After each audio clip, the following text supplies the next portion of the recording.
Hi, I'm glad you stopped by. Let's talk copyright. What's going on?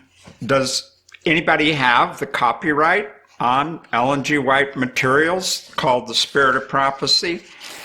Well, here's the answer. It's in two parts. First part is there is no copyright on any authentic, original Spirit of Prophecy. None whatsoever. You're free to use it. It's in the public domain, and we're going to walk you through that. Second answer is there is a copyright on a lot of the counterfeit Spirit of Prophecy because it was created and is continuing to be created. We have proof from 1923, 1944, 1965, and 1979, and 1996 of somebody changing the Spirit of Prophecy. So this engenders a question. What about my use of the Spirit of Prophecy?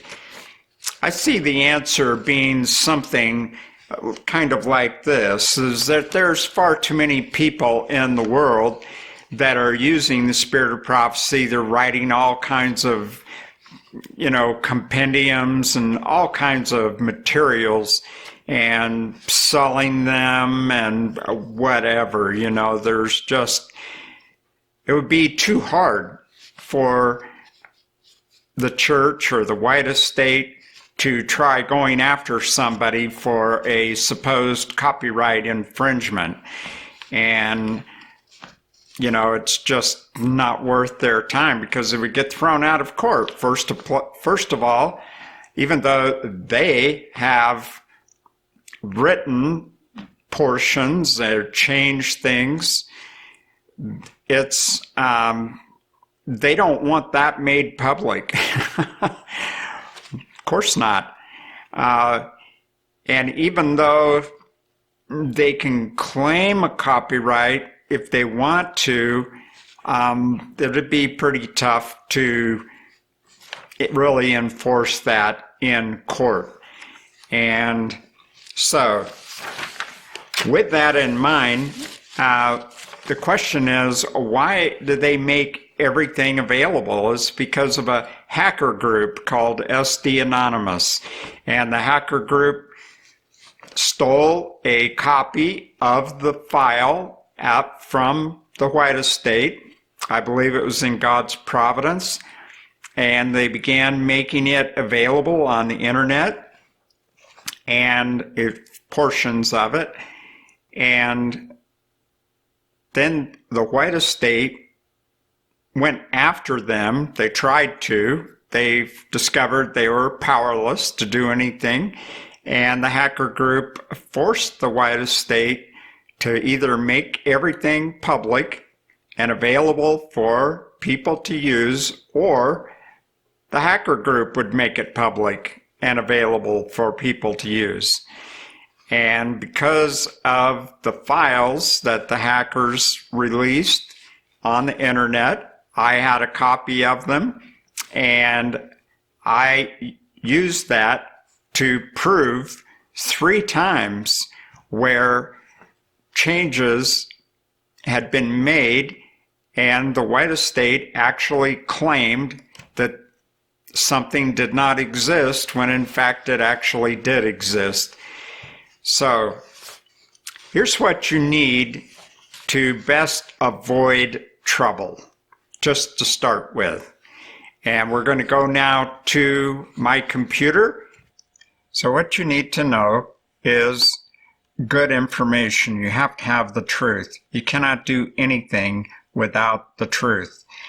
So right down here, we have a Wikipedia page, and it's titled Copyright.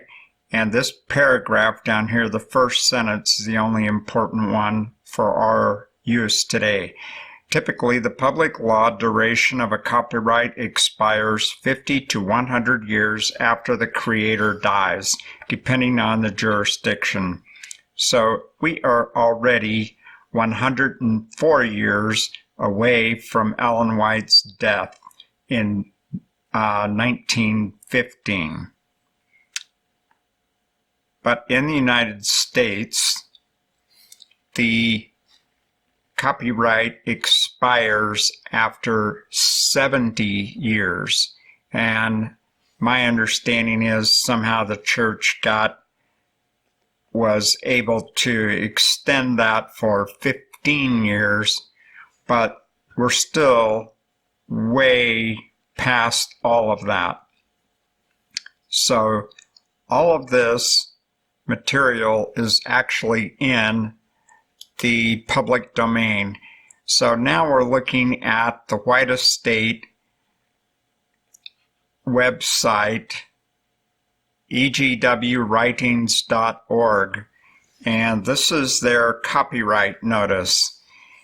And I don't even understand exactly how they can get away with this, but it's kind of, you'd probably have to talk to an attorney to find out why it says what it says, but it is not really, they don't have a copyright on original, authentic Ellen G. White writings, the true spirit of prophecy. So what does this all mean for us? This is it right here. We're on another Wikipedia page. It's called Fair Use. And I suggest that you go in and read some of this material and familiarize yourself with it. But we're hitting the high points here. And we have from the same page the fair use that, in my opinion, would be good for anyone using Spirit of Prophecy writings to do. That it's considered fair use if it's research or is for nonprofit educational purposes. And that's exactly what we are doing. This is nonprofit educational research. That's what this is. And right here is another Wikipedia article showing the list of countries' copyright links.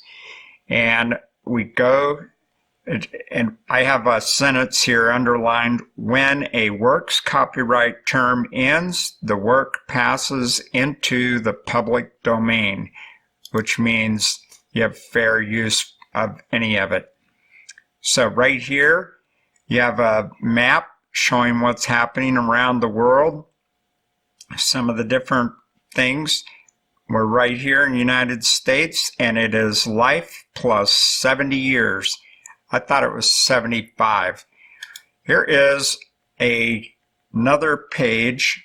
This is Tom Bell, and this is a page that he put up. He created this chart, and this chart shows how that the government is continually extending the copyright term. And this is something that you just need to get your mind around and accept. We live in a wicked age, and they're constantly changing the laws to do things for their buddies or whatever the reason is. Doesn't matter. It's a little bit senseless is what it is. Nevertheless, we, in God's providence, He's provided. Right now, we're 104 years after all of that, and it just doesn't matter. God bless your study.